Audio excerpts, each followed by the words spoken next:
Hello there. Looks like I'm live. So, power of self love.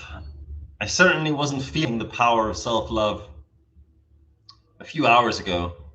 I woke up at 5 this morning again, but I didn't really feel like waking up. And although I had a generally a positive morning, a peaceful morning, I was feeling quite tired, like kind of the whole morning. And then I went to this dance class where there was a different facilitator, there was different music, there were way more people in this small room than usual.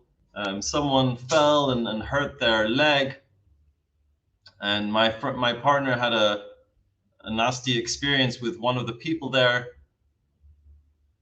and just felt really uncomfortable. And so, like, this whole range of things happened, and I just when I left early because I was just like, yeah, I didn't just it was just too many things, too overwhelming, too many things which were bothering me. And like, this I'm really happy I'm making this video, because this is kind of the point of this channel, is to be real, is to be raw, is to be me, and to not shy away from expressing my vulnerability and saying that, there's days where I just can't quite figure it out, and I just feel bad, and I went to the bathroom and I was like, oh, I feel like just leaving. And that was even halfway through the event. I feel like just leaving now and going to eat a lot.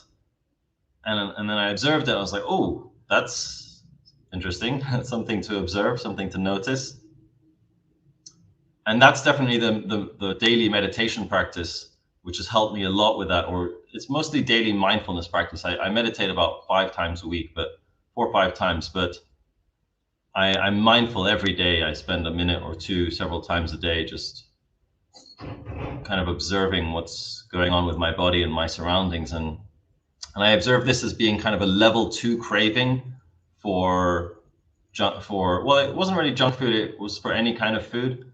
But like, I wasn't hungry and I'd eaten a couple hours ago, and it was just this habit that I have. It's like, oh, something's really uncomfortable, I feel bad, I feel disappointed, and then it becomes a little bit overwhelming, and then it's like, okay, eat.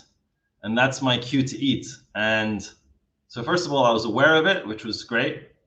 And then I came home, and fortunately I had my eating time planned, because I've got planned eating times every day, which again for me is an amazing habit, and I will keep this for quite a while, I think, because I really don't like being in the habit of eating a lot just because I'm disappointed or sad or frustrated. It really prevents me from being aware and facing the truth of what I'm feeling, having the courage to be like, you know what, I feel like crap. I'm just going to feel this for a while now. Yeah. And now I want to talk about my pride practice, because it really came into play for the meditation. So I came back home and I tried to nap, and my partner said I snored, so I guess I did sleep a bit, but I didn't feel like I had slept. And so I woke up and I was just like, oh, I don't feel like doing anything. And then again, I was a little bit mindful. I was like, okay, what is I felt a little bit anxious because I had all these things that I want to do. I'll show you in my journal another one of these future videos. Like, I have a lot of things that I do every day. And I was just like, oh, I don't feel like doing any of those things. And then I was like, okay, what do I need right now? What is the way I can show myself some love right now? How can I show myself compassion? And I realized that for me at that moment, it was meditating. I knew that if I could change my habit from, feeling bad and disappointed eating, to feeling bad, disappointed, anxious about not being productive, and then meditating, it's like, wow, what can that do for me? And look, what's happened now is that, well, first of all, during the meditation, I was thinking like, oh, after this, I can write down how proud I am that I've meditated and I've done this. And then I just felt amazing. And of course, the purpose of meditation is not to, well, it's not, the purpose of meditation isn't not to think. Like, I don't feel bad about thinking during meditation. I just observe it. Sometimes I'm like, oh, that's a thought. And then sometimes I'm like, I've been thinking for a minute, and I observe it. I'm like, oh, that's a lot of thoughts. But I say it very neutrally. I'm like, oh, that's a lot of thoughts. And I'm like, okay, so what's next? And I don't judge myself for thinking. Obviously, I like it if I can do a meditation where I'm really not thinking much at all. But that's another thing. Self-love. Like I wouldn't expect that of myself when I'm feeling like I'm in a bad mood like this. It's normal for me to be more susceptible to identifying with my thoughts and being less able to just observe them as they come and to let them go. So for me, self-love is loving myself during meditation, not judging myself, not being like, oh, I'm thinking, I can't believe I'm thinking, this is not meditation. No, no, not at all.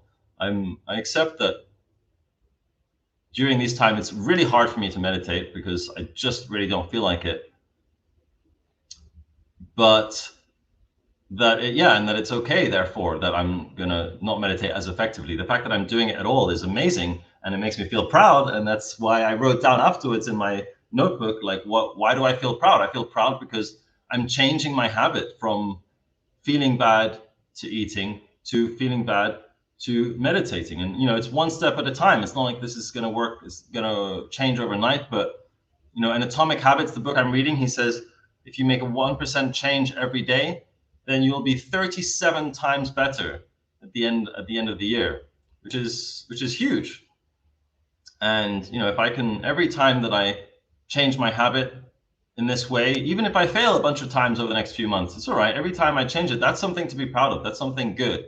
And I'm not going to taint this feeling of pride with, oh yeah, but it doesn't mean that it's going to work every time. Or, oh yeah, but maybe meditation wasn't the best thing. Maybe it would be better to do breathing exercises or journaling or whatever. Just like, no.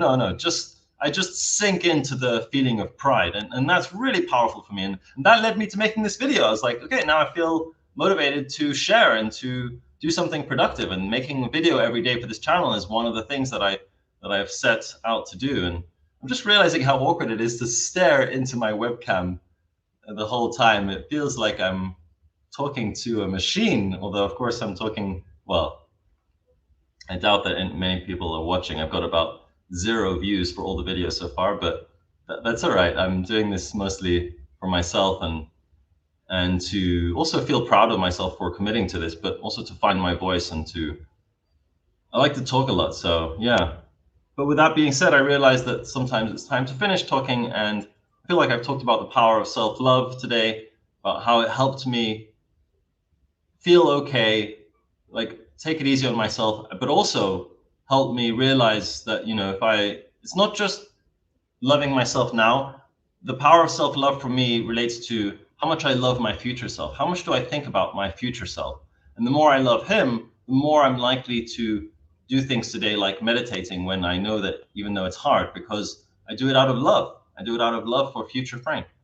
All right, guys, that's been it for me for today. Take care. Bye-bye.